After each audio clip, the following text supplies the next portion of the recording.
Hey friends, this is World Maker Books, reading EarthSong Overture by Mark Wandry. And we'll get started at about 5 after 8, give people time to show up. At some point we will be giving away several signed copies of this. And in the meantime, I guess I had better do things like open up my Kindle app so that I can actually read to you guys. It's working.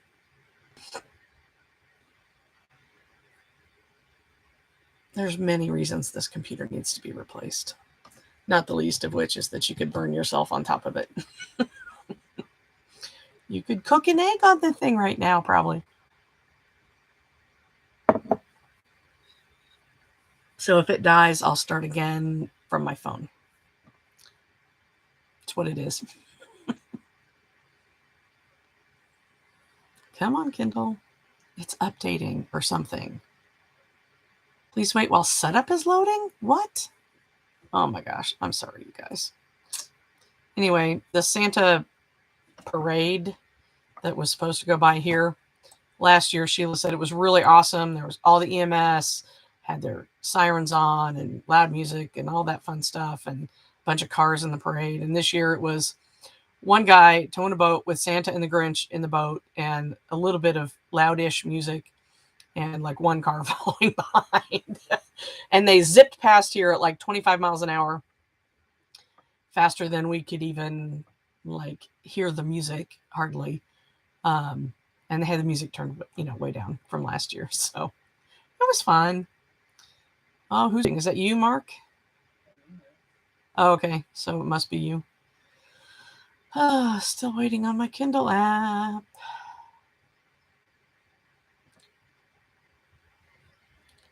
There we go. Finally, it's initializing. It helps if I close that. Anyway, hope everybody's having a good day. Better? Is it better? You're still getting some flare, but it's better. The other option is that. Is that better? No, it's not removing the lens flare. It's better than it was. My glasses are going to reflect, period. It's not glasses. Lens flare is cutting across your view from the other light. Look at my monitor. How? This right here. That's reflection on the... No, it's from the light. See? That's better. Put your hand down. That? 10,000 times worse. Worse? Yes. There. How's that? Hi, George. You're listening while she's driving. Nice. Be careful. Be safe driving. Still waiting on my Kindle app to open up all the way. Oh my gosh.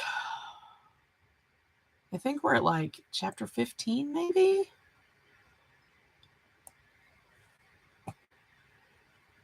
Yep, chapter 15. Good memory, Joy. All right. And we still got 5 minutes. Yay. How's Randy? Yeah, I hope he's doing all right. Worried about him. That looked like a bad crash. Did he hit another car?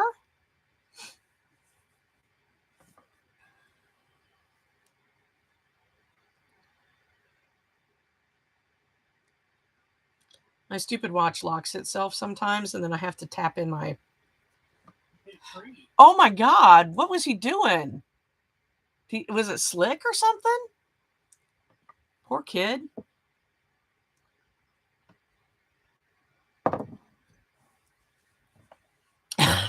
Mark.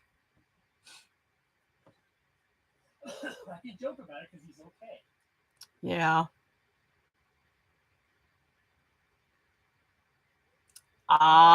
Yeah, that'll do it. Yikes. Well, hopefully this is his lesson learned. I'm glad he's okay. How much further do you guys have to drive to get home? Hour? Couple hours? Half a day?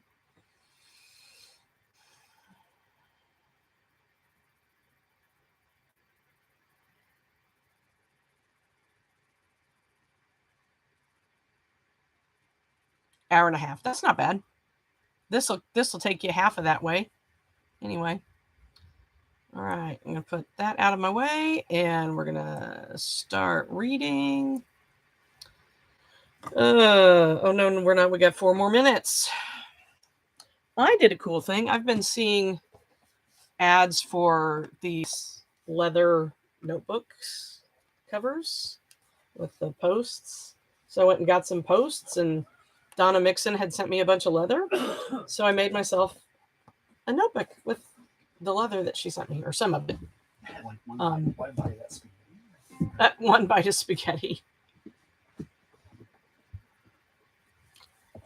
Mark says, hi. I look at his $200 meal at City Cafe. Oh. Yikes. $200 meal? Yeah. Because I guess you guys stopped at City Cafe on the way and then had to turn around and go back. You know? Welcome to the hack house. Yeah, and we're all still hacking our lungs up. So we haven't seen anybody in 2 weeks, probably. Well, since the day before Thanksgiving, so however long that's been. 10 feet away. Yeah, we saw Sheila from a distance of 10 or so feet, and that's it. I got close enough to Chris to reach a package.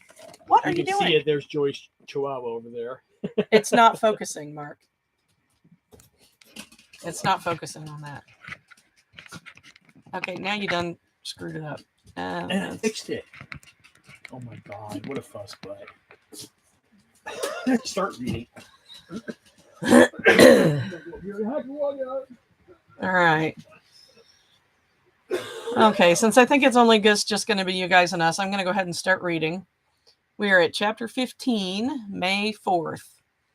Mindy was drinking her morning coffee and eating the bagel left outside her room by the hotel staff when her phone rang. As they had disconnected the phone from outside lines, she knew it was business. She grabbed the remote and turned the TV off. The only thing on TV was 24/7 coverage of the disaster in India. It was hard to imagine being jaded by the deaths of so many people. Patoy, she said, answering it. Ms. Patoy, you will not be going to the camp today. She didn't recognize the voice, and she panicked slightly. She glanced at the FBI laptop sitting on the little coffee table next to her bed. She'd been up until well past midnight, going over the data she'd gotten from Harold. The NSA had no idea of the capabilities of her laptop, or they'd have taken it away from her. Neither did Mindy, though she wasn't aware of that. Is something wrong? She asked, doing her best to sound nonchalant. Whoever was on the other end of the line had already hung up. When Mindy used the FBI computer to access her private email, she'd been a little concerned. Their room's network connections were as limited as those in the camp. They were paid because they filtered all outgoing data. Only handshakes and download requests went out. They blocked any attempt to send email. She glanced at her watch. Their escort would arrive in 15 minutes. Mindy grabbed a computer and accessed the pitiful network connection. She had a cloud storage file where she kept some of her useful tools. One of them happened to be an encrypted file. She marked it for download and waited. Somewhere, a computer was looking at the file with suspicion. Seconds passed. In the temporary data center the NSA set up a block away, an admin called a supervisor over to look at Mindy's unusual request. It's that astronomer Dr. Skinner brought in, the admin said, reviewing the user information. The supervisor leaned over the admin's shoulder and typed the analyze file icon. The powerful computers at their disposal chewed on the file and spit out their pronouncement, compressed digital images. She's doing image analysis work, isn't she? The supervisor asked. The admin looked up her clearance, then nodded. Approved the download. Mindy was beginning to get nervous, and then the file started to download. Yes, she hissed and grinned. By the time her escort knocked on the door, she'd put the downloaded file onto a jump drive and dropped it in her pocket. Miss Patoy? The man asked. She nodded. He wore casual street clothing and showed no signs of being armed. Down the hall, one of their regular escorts gathered the flock. Yes, she said. Follow me, please, he said, and headed for the elevator. Will I be coming back? She asked as she followed him. I was only instructed to collect you. He wouldn't answer any more questions as they rode the elevator, not to the lobby, but to the second-floor mezzanine. As the doors opened, she saw a temporary office. There were dozens of desks with computers on them displaying technical data and spreadsheets. A few people glanced over at Mindy and her escort as the elevator doors slid open. She was quickly progressing from concerned to confused when one of the men turned and stood up. Hello, Mindy, he said. Dr. Skinner, she asked in surprise. She had heard that he'd gone back to Florida after the portal had been recaptured. Yes, he said, I'm back. George tells me you haven't made any progress? Dr. Osgood? I explained to him. Yes, the POV issue, Skinner said, shaking his head. Let's chat, shall we? They walked a short distance, and he opened the door to a room full of people working on computers. Can you leave us alone for a minute? He spoke loudly, his tone indicating his statement wasn't a question. Everyone looked up from their computer, realized who was speaking, and quickly left Mindy alone with the older scientist. Your presence here is telling, she said before he could begin. Leo raised a single eyebrow. The report is correct. LM-245 is going to hit. It's on target for a May 21st rendezvous with Earth, he said. Mindy stepped back involuntarily and fell into a chair that happened to be there. It's a big rock, she almost whispered. He nodded somberly. Global killer? We honestly don't know. Scientists have done so little research on asteroids. It could be a ball of gravel or solid nickel iron, she finished for him. Worse than the Chicxulub. He shrugged. What were you going to say? There's an effort to stop it, he explained. Those 2 launches, she said, to which he nodded. We'll go public soon since that damn TV network exposed it. As if what's going on in India isn't bad enough, riots are now breaking out all over our country. She looked at the expression on his face. She saw an anger she'd never seen. Why was he so mad? Anyway, he said, visibly calming himself, we don't know if the long shot will work. His eyes bored into her. We need to know where that planet is. Why is it so important? She demanded. It's far away. People, he said, decision makers want to know. He shook his head. Demand to know. They want confirmation that this is an alien. They want to know where it is. Dr. Skinner, Leo, he said, with a smile that didn't reach his eyes. Leo, I knew that was an alien world all along, even back in Seattle, she said, gesturing vaguely over her shoulder. We have people over there, right?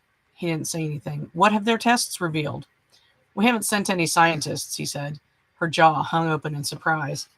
Who have you sent? NSA agents? No, he said defensively. Of course not. They're all soldiers, specially trained in wilderness survival. Leo, you're with NASA. Why not send astronauts at least? They have survival training too. If the planet is going to die, what good are soldiers? We need to learn to live on that world. 11 other countries have portals, Skinner said. Now 10. Not all of those countries are friendly to our cause. What's our cause? She asked him. The look he gave her caused a shiver to run up her spine. Peace, justice, the American way, he said, almost flippantly. Can I count on you? I'm already doing everything I can, she said. He scowled. I explained several times. Pictures aren't the same as the real thing. You're a radio astronomer, he reminded her. I started out on optical telescopes. You know there are others who say they can crack this. Then why haven't they? He hesitated. Because they can't, and you know it. What do you need? To see through the portal, she said. To look at the alien sky and feel it. You can't go through, he said. I didn't say I wanted to. You will if that rock comes. Of course, Leo, she said, getting annoyed. He went over and opened the door, holding it for her. The same guy who'd brought her was waiting patiently. So, she asked as she walked out onto the mezzanine landing. Go back to work, he said, and closed the door. She had a feeling she'd just made a big mistake. There is a chapter break. Stopping in Chattanooga on the way to Louisiana, you're still hacking too, so he decided to turn around. Yeah, that sucks. Oh, by the way, George, I designed your bag today. So I'll probably get started on it tomorrow. The bunker didn't look pristine anymore. Too many people had been through, and survival supplies were piling up. Several of the large cavernous rooms in the rear were full of cots, ready for incoming personnel. Ooh. Still, the conference room was a sea of apparent tranquility. 27 seats surrounded the table, but only one man sat in a chair. He faced several computer screens, each of which held a person's face. We're sure New Delhi had one of the portals? We're very confident, another speaker said. We had a sideways view from a spy sat. As before, the occlumency software created fuzzy halos around each person, making it impossible to recognize them. With a blast that big, it's impossible to set an exact epicenter. However, Space Command says it was probably a park in New Delhi. Where we know their portal was, another said. All heads nodded in agreement. The fucking things are nuclear bombs, someone else said, the gleam of many silver stars discernible on the epaulets of his uniform. Way beyond nuclear, someone else said. We don't have anything close to a gigaton. Figure more than 10 of those huge old Soviet bombs. Tsar-Bomba, another offered. The officer gaped. Aliens, the speaker said with a shake of his head. Maybe antimatter? What does it matter? The man in the bunker said. Beyond confirming that these things aren't from Earth, no one had anything to add, so he continued. Any report on Excalibur? On course and operating as planned, someone said. Ugh, sorry, you guys. When he last spoke, he'd been somewhere other than where he was now. We're preparing for the contingency plan. Everyone around the table nodded. In Langley, several people watched the decrypted meeting and developed their own plans. There's another chapter break and end of chapter. Moving on to chapter 16. May 5. After the surprise meeting with Dr. Skinner, Mindy did her best to focus on the problem and not make waves. She took the jump drive from her pocket and left it in a desk drawer in the trailer, next to a pile of pencils, some gum, and a lipstick. It fit in with the rest of the junk in the drawer. She'd purposely chosen an old drive which only held a gigabyte of data. It was hardly worth a second glance. The day complete, the guard escorted her back to her hotel and left her in her room. She kept her activities routine. She didn't want to draw any undue attention to herself. On the morning of the 5th, she had a private escort again, only this one was an NSA agent. Would you come with me, Miss Batoy, and please give me your ID? Starting to shake with fear, she took it out and showed it to him. He quickly snatched it from her. You can tell Dr. Skinner I'm doing the best I can, she said, instantly realizing how lame she must sound. He grinned and turned away. Follow me, he said. Should I take my things? She said, trying to keep from crying. He looked back and shook his head. Numbly, Mindy followed him. When they reached the elevator, he took her over to the security station, further increasing her anxiety and causing her to visibly shake. Would they throw her on the street with none of her possessions? Everything she had was in that hotel room. She couldn't even get money from her account with identification. The man escorting her handed the ID to the security supervisor and waited. The supervisor looked at it, then nodded before speaking. This is the one they told me about? Mindy stared wide-eyed as he stuck the ID into a machine that gobbled it up with a loud grinding sound. I guess you're someone special, he said. She didn't understand. He took an envelope from the counter and handed it to her. Her hands were shaking so badly she almost dropped it twice while opening it. Inside was a new ID and a handwritten note. The ID had a little dome icon in the upper corner that only those with access to the portal had. The note read, Mindy, you got your access. Obviously, you'll mainly have nighttime access, as that won't interfere with our operations as much. This wasn't easy, so you'd better deliver. Signed, Skinner. She shook her head, laughing and crying. You okay? The supervisor asked.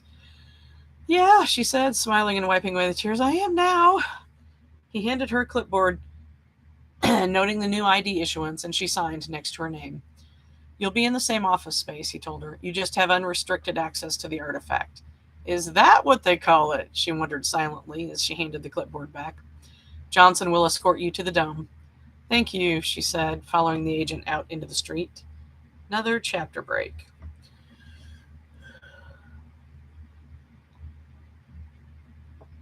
She'd seen the portal 1,000 times in images and digital movies, yet none of those did justice to the real thing. When she first entered the dome, the portal was active, a shimmering circle suspended over the pearly opalescence of the dais. A bored-looking researcher sat on the bottom step of the dais, an e-reader in one hand and a burrito in the other. The other side of the portal showed a forest near dusk. It wouldn't have been out of place just a few miles away in the woods of the Harriman State Park, or even in a few areas of Central Park. Don't wander outside the zone marked in green flags. Mindy turned, confused. She hadn't understood what the NSA agent said. He looked annoyed and repeated himself. There are green flags all around the camp perimeter, inside the barricades. We've had a few run-ins with surviving cultists. The flags mark safe zones away from the barricades where you won't catch stray fire. Oh, she said dumbly and nodded. He left without another word, some other duty calling him.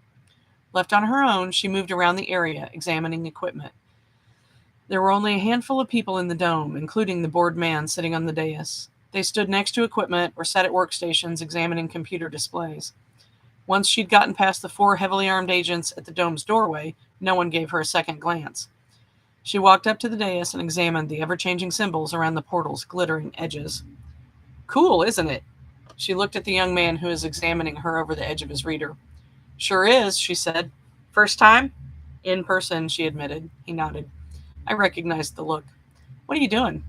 Reading, he admitted, shrugging at the reader. I'm supposed to be examining data, but I can do that later. No, I mean sitting there. Oh, he said, keeping the portal active. He gestured at the glowing ring in the view on the other side. If someone is on the dais, the portal will stay open for 10 minutes at a time, even if no one goes through. Why keep it open? Mindy wondered.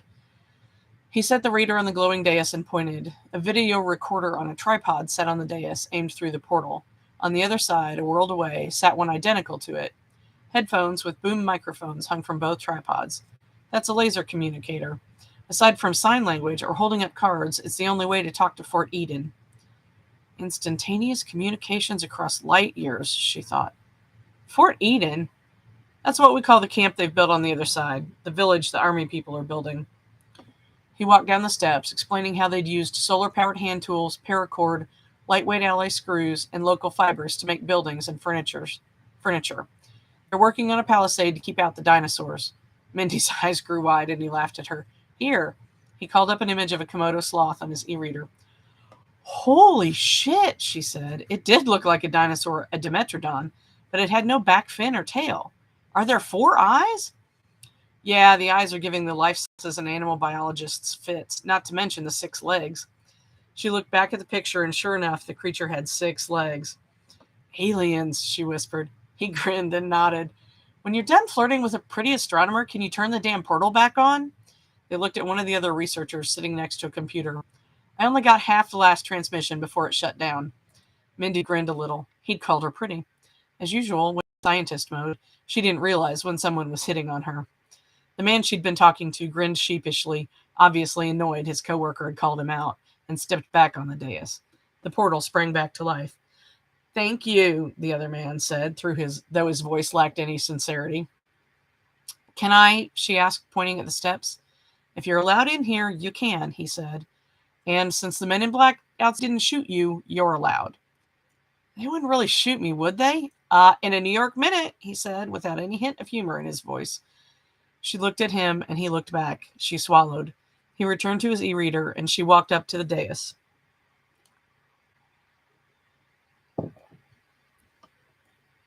Approaching the portal seemed like such an easy thing, but after what happened in New Delhi, she found it disturbing. A similar device unleashed a gigaton blast halfway around the world and destroyed an entire nation. Was there a wad of antimatter at its core, or was it something worse? It won't bite, the man said. She shot him a baleful glance and quickly stepped onto the bottom step. It was unyielding, like metal or stone. She didn't feel anything unusual through the soles of her shoes. She climbed the other 2 steps and stood on the top, just a couple of feet from the portal. There is another planet over there, she thought as she stepped closer. Careful, the man said. Is it dangerous, she asked. No, just one way. The army guys on the other side probably wouldn't be thrilled to get unexpected visitors. She nodded and moved slightly sideways to the edge of the portal where the symbols moved. The display reminded her of the Matrix with the scrolling, distant symbols. Those had mostly been Japanese kanji, while these were unlike anything created by human hands. They were spiky, with unusual curves and intricate shapes within shapes. Has anyone tried to analyze these? She asked. There's no baseline from which to start, said a voice she recognized. Welcome to the team. Hi, Dr. Osgood, she said, turning to smile at him.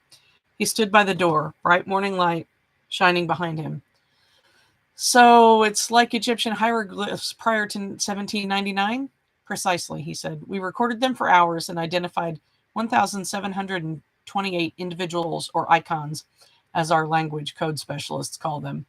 They don't think it's a language, but rather some kind of alien control script that programs the portal.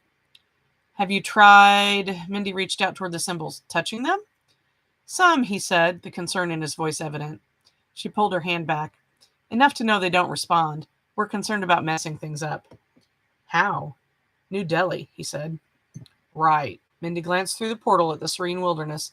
dimly lit by an unseen light source. Are the days there a different length? Osgood gave her an appraising smile. I heard how smart you are. How did you know? Timestamps on the images. Based on my observations, they were getting later. Very good. Yes, that world has a day 23 hours long. Any idea how big the planet is? Simple gravity observations by the people who've gone through the portal suggest there's a little less than 1G, so we think it's about the size of Earth. That is, if the core is like ours. He smiled again. Good point. You really should send some scientists. Osgood climbed the stairs to join her. That was their idea as well.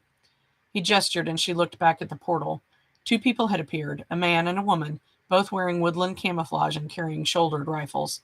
Mindy was a little surprised to see a woman on the other world. Osgood picked up the headset and put it on. The helpful tech plugged in a second one and handed it to Mindy. On the other planet, an older military officer donned one. She could hear the alien wilderness in the background. Lieutenant Colonel Wilson, Osgood said, this is Miss Mindy Patoy. She's the astronomer who's been trying to figure out what planet you're on. Mindy nodded and tried to keep from gawking.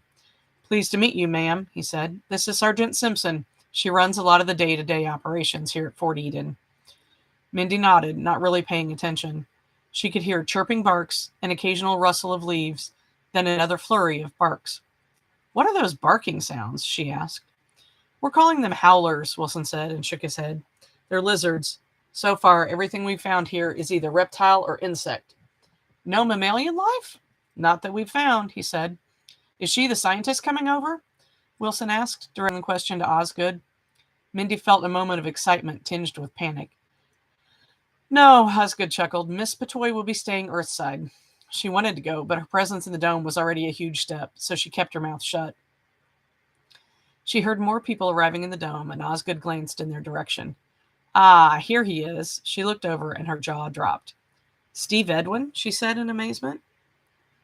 None other, darling, he said, striding confidently up the steps. Without asking, he grabbed her hand and bowed over it, brushing his lips across the back. Pleasure to meet you, Miss Patoy, she said, feeling her cheeks grow hot. Mindy Patoy. Charmed, he said, and she believed him. Glad you could make it, Osgood said, shaking his hand. Mindy couldn't believe she was standing next to the famous Australian biologist and thrill seeker, Steve Edwin. He'd had his own cable TV show for years until a great white shark ate one of his crew during the filming of a Christmas special. He was still quite famous, did regular tourism commercials, and reportedly had a movie deal pending.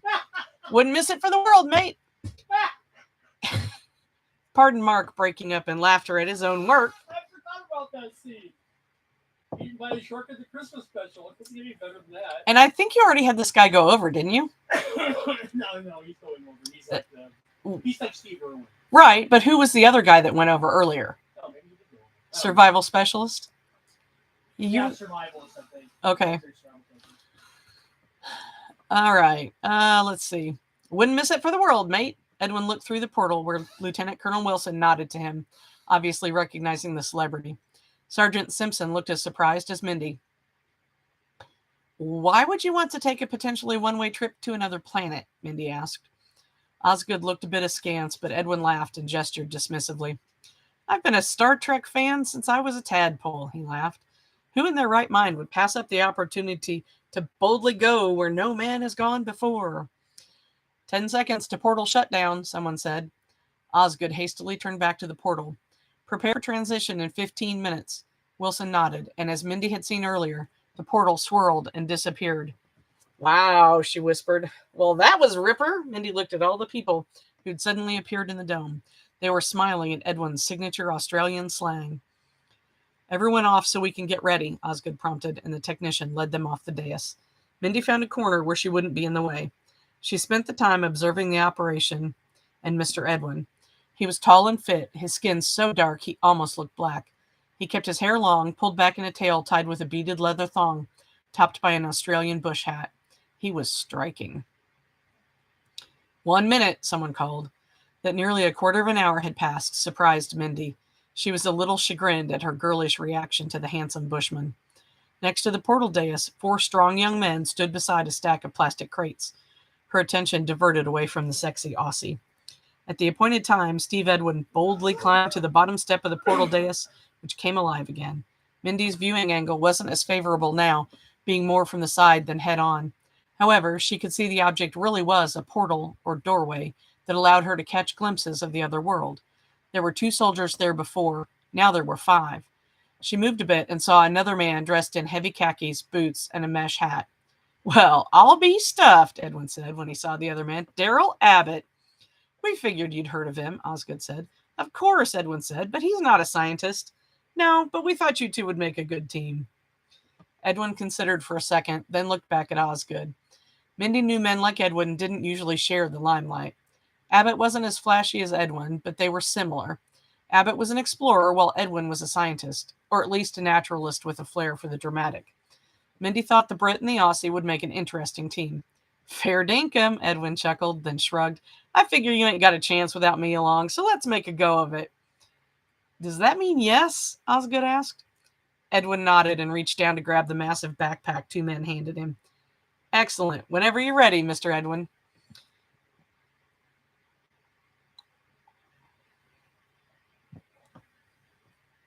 Edwin shouldered the pack easily and waved at everyone in the dome, stopping to wink at Mindy. She grinned and he blew her a kiss. "Oh my," she thought. Without any more delay, he stepped through. Lieutenant Colonel Wilson was waiting, and the 2 shook hands after Edwin climbed down the steps on the other side. She caught a brief glimpse of Edwin and Abbott eyeing each other before 2 big men hefted a crate up the stairs and tossed it through the portal. Everything kicked into high gear as the men continued to feed crates through. The major action over, Mindy wandered over to the first man she'd talked to and saw he was typing notes on a laptop. "What's with all this?" she asked. "Supplies and equipment," he explained, and pointed to a spreadsheet program. Mindy recognized a hybrid SAP interface, not too different from what her former employer used for customs brokerage. She leaned over and saw an inventory of each crate with weights listed in 2 columns.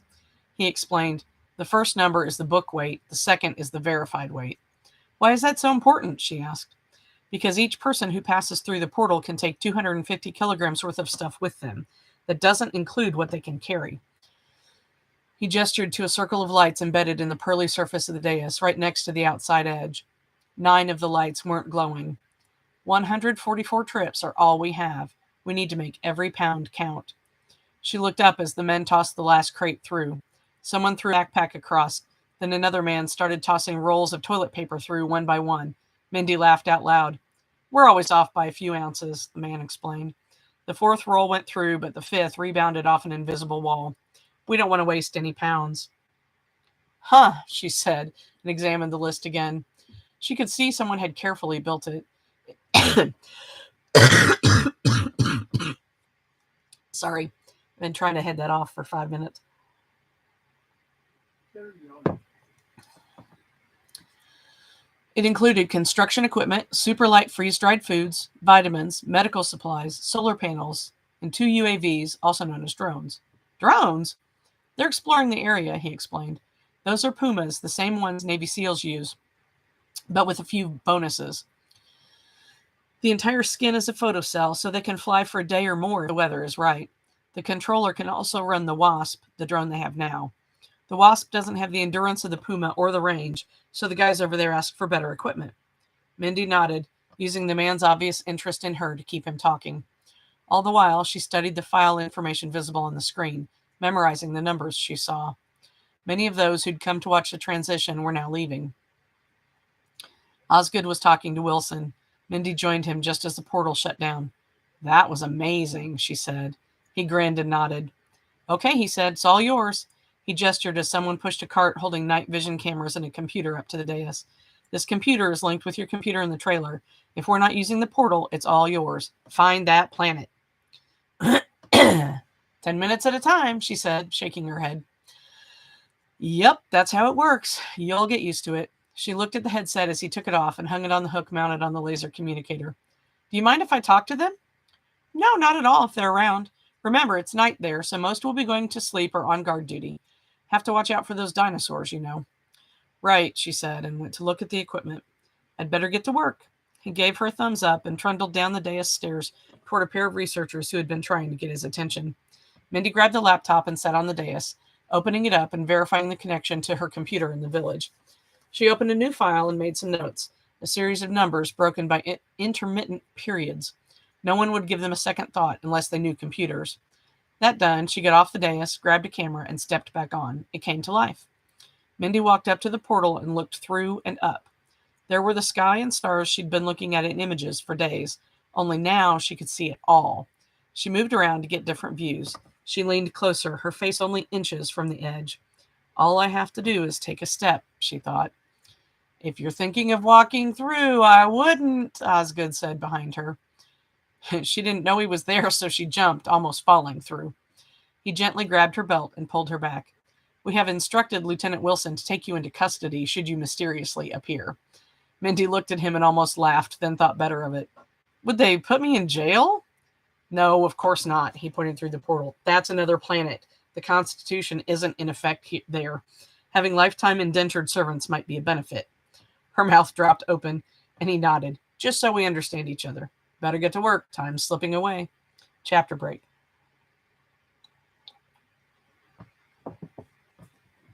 Sergeant Simpson watched the handsome Australian biologist sniff the air and look at the dim tree line, his eyes keen and excited.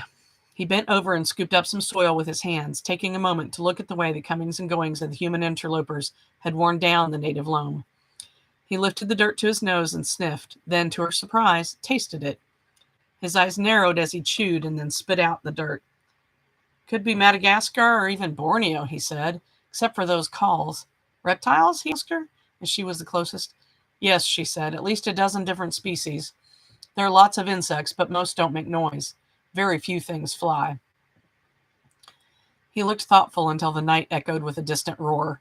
Holy dooly, what the bloody hell is that? It's a Komodo sloth, Abbott said, scanning the tree line. From one of the newly made log cabins, a pair of soldiers trotted out. One carried a huge rifle, another an ammo can. We're hoping you can help us lick those dodgy critters. It takes a lot of ammunition to put them down. And we have limited weight, Edwin said. Yes, I see the necessity. He moved over a bit and started digging through his pack. Then he opened one of the cases he brought through with him. I'll get right on it. They see pretty well in the dark, Simpson warned. Edwin looked up at Romulus and observed how much light it gave off. Everything had an ethereal glow, as though an old-fashioned computer monitor lit the forest. I see well in light, he said, and he looked up again. Crikey, is that a green moon? Simpson laughed out loud. Yes, it is, she said. We named it Romulus. He gave her a lopsided grin as he went back to digging through his gear. There's a second moon, black and smaller, we call Remus. It's almost invisible, and it orbits a lot faster. It probably has a lower orbit. She looked over at the red-headed astronomer sitting on the dais back on Earth, looking up at the sky and taking pictures with an expensive digital camera. Maybe she can figure it out. I plan to track down that great bloody lizard and see where it came from, Edwin said, then looked at Abbott. How far out have you been? About 20 kilometers, Abbott replied. That's the limit of the drone. Edwin gave him a cold look. You must realize just how dangerous those beasties are. I'm a bloody geologist, not a lion tamer. The case opened. Edwin extracted a carefully wrapped bundle and rolled it out. With practiced ease, he began assembling a weapon. Lieutenant Colonel Wilson, who'd emerged at the Komodo sloth's roar, went over to look. Is that a Bergara? He asked the Australian, who nodded. Those 6.5 millimeter rounds are only going to annoy a Komodo sloth. Probably, Edwin agreed, and removed ammo. I had this one custom built to fire 303 rounds, though. I have some rather new armor-piercing and explosive-tipped rounds that might do more than annoy. We're a long way from the local ammo manufacturer, Wilson pointed out. Sorry, guys. Then I best not waste cartridges, Edwin said. Another roar cut the night. Closer. Edwin stood and slung his much lighter pack over his back. He belted on an old revolver. Webley? Wilson asked. Quite right. Belonged to my father. Wilson nodded appreciatively. He put the extra gear from his pack into his case and closed it. If you will store my gear, I'll be off to get that great beastie. Want me to go along? Abbott asked, somewhat unconvincingly. That's probably not a good idea, Edwin said, slipping his Bergara's sling over his shoulder. Wouldn't want to get those bush clothes dirty, right? Abbott bristled. What channel are you using? He asked, taking out a radio. Simpson told him. Edwin gave Wilson a nod and Simpson a wink and strode off into the trees without another word. Cheeky bastard, Abbott said. The Komodo sloth's roar echoed through the forest. Chapter break.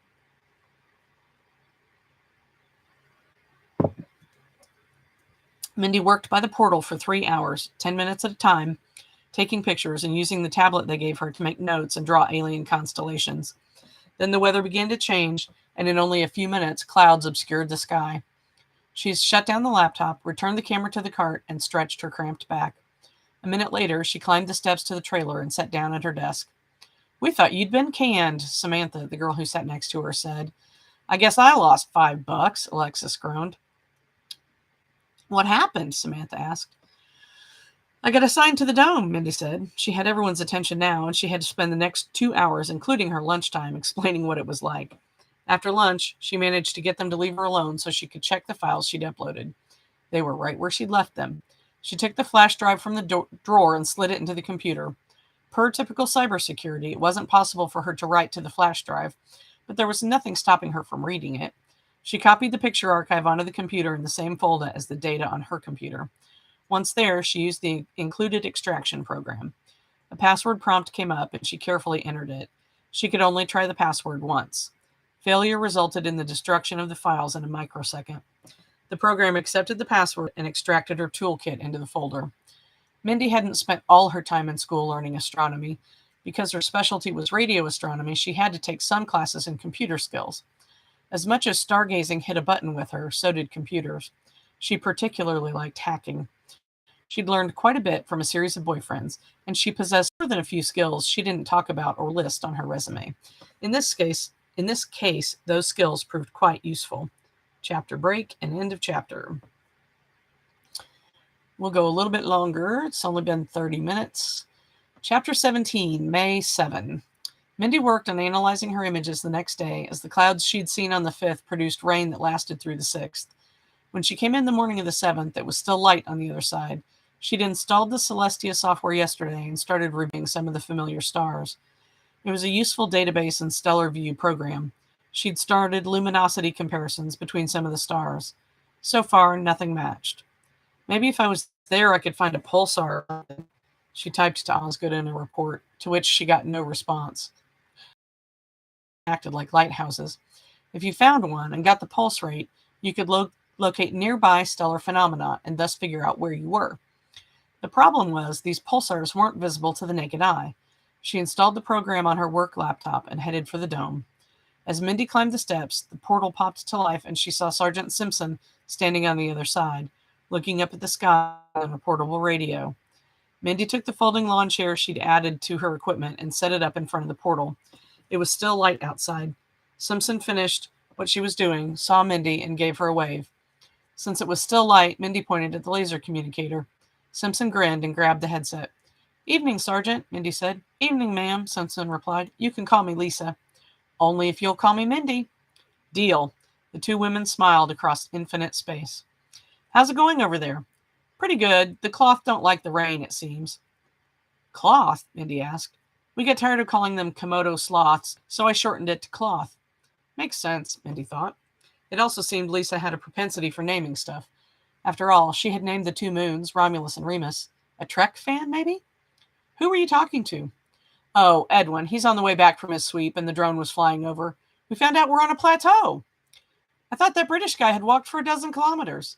"Not quite," Lisa grinned. "Sir Abbott doesn't appreciate the wildlife. Anyway, Edwin says the plateau is at least 1 kilometer high and looks a little like Devil's Tower. There are massive, wide grasslands around us, all the way to the horizon. He said something about this planet being very old and not having an iron core." "Does that make sense?"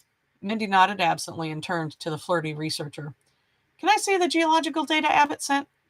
He brought her a flash drive and Mindy popped it into her laptop. The geologist's observations showed the other planet was bigger than Earth but had lighter gravity. The magnetic field was also weaker. The findings suggested the core was either not iron like Earth's or smaller. The portal popped off and Mindy mechanically hopped off the dais and back on to reset it. The headset was wireless, so she didn't need to remove it. "Do you think that will help you find us?" Lisa asked. "Maybe," Mindy said. As she walked back to her chair, she noticed she could see more sky directly ahead. "You've been busy playing lumberjack, I see." "Yeah, the guys dropped 50 trees in the last 2 days. We're building a palisade to keep the damn cloth out of our houses. She pointed in the direction of the fallen trees. Abbott said the strata in that direction suggest copper deposits, so that's the way we went. As Mindy watched, the edge of the sun peeked through the trees. It was the first time she'd gotten a look at it, and the sight stunned her. The sun was bluish and big.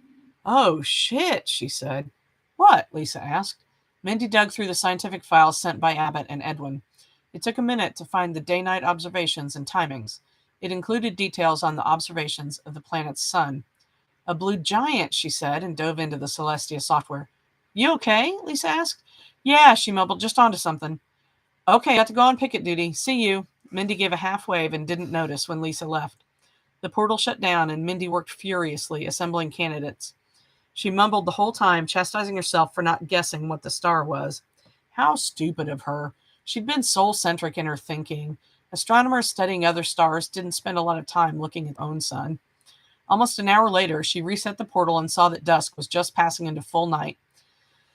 She picked up her star spotter glasses and began marking candidates off her list. She deleted the least probable first.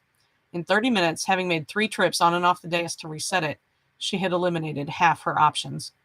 It took 4 more hours to eliminate half of those that remained. Then it happened. The new notch cut in the trees revealed a piece of the sky, the wheeling of the stars, just like you would see on Earth.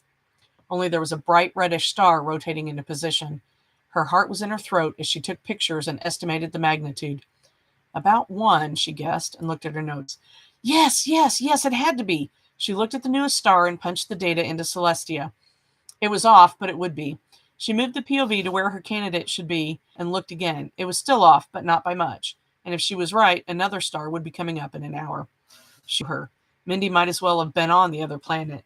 Her immersion in the dance of the spheres was something else was in the dome. As she finished her watch, she had 15 more minutes. She realized she was hungry. Her usual lunchtime had been hours ago. Absent-mindedly, she snatched her bag and fished out a protein bar. Old instincts from long hours in an observatory and watching real-time telemetry in an astronomy lab had made her throw them in her pack days ago. She didn't even taste it. The bar was nothing more than fuel.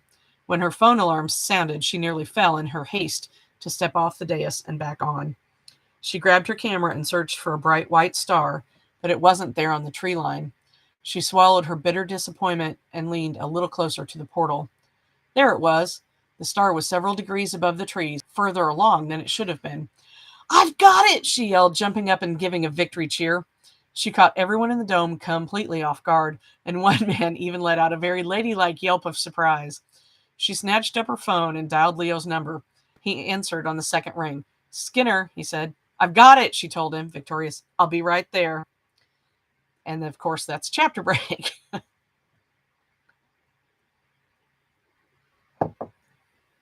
Should I leave y'all hanging here? Or should I go on a little bit? Oh, Mark votes for me to leave it there. What do y'all think?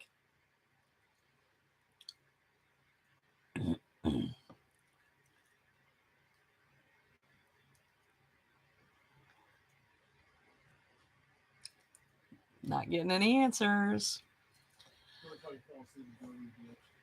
No, Yvonne's driving. I'm checking to see how far the next chapter break is. 6 or 7 pages. We can do that. Not chapter break. You know what I mean.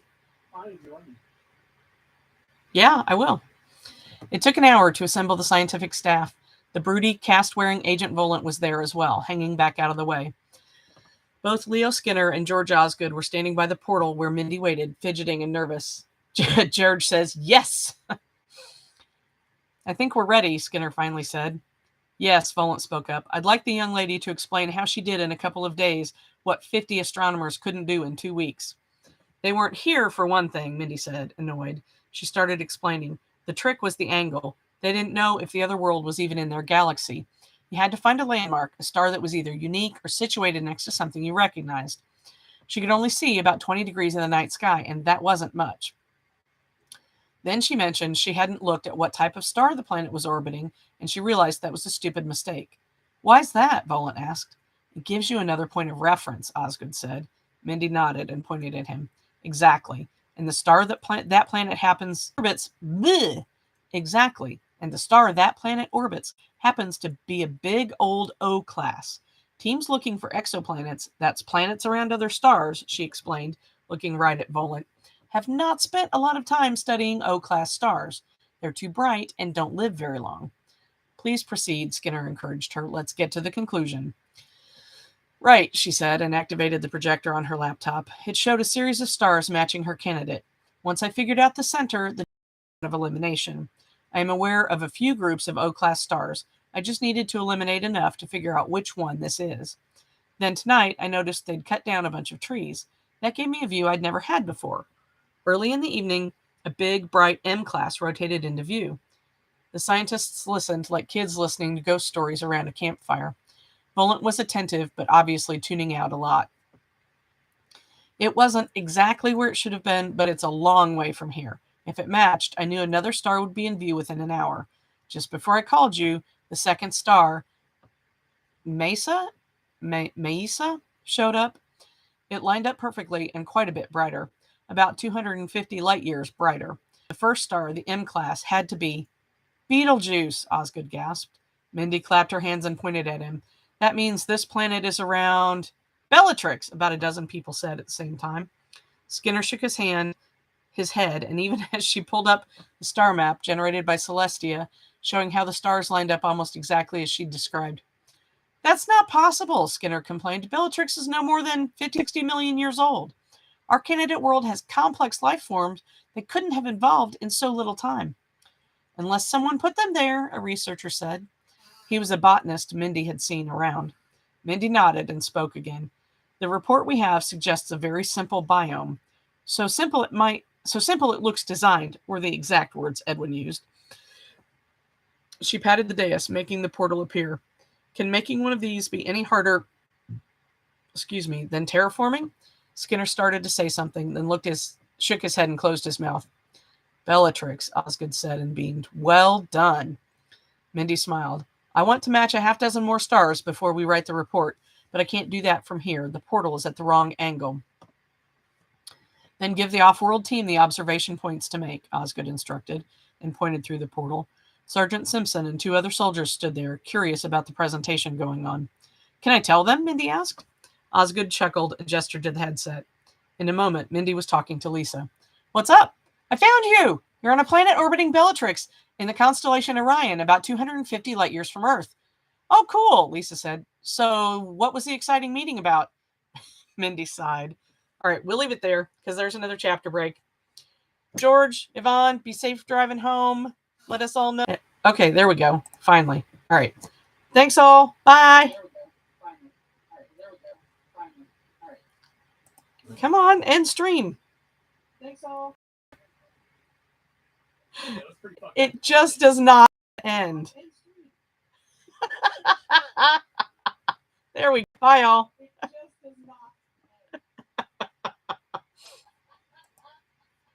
Oh my gosh. Oh no, it failed. It failed. I'm trying.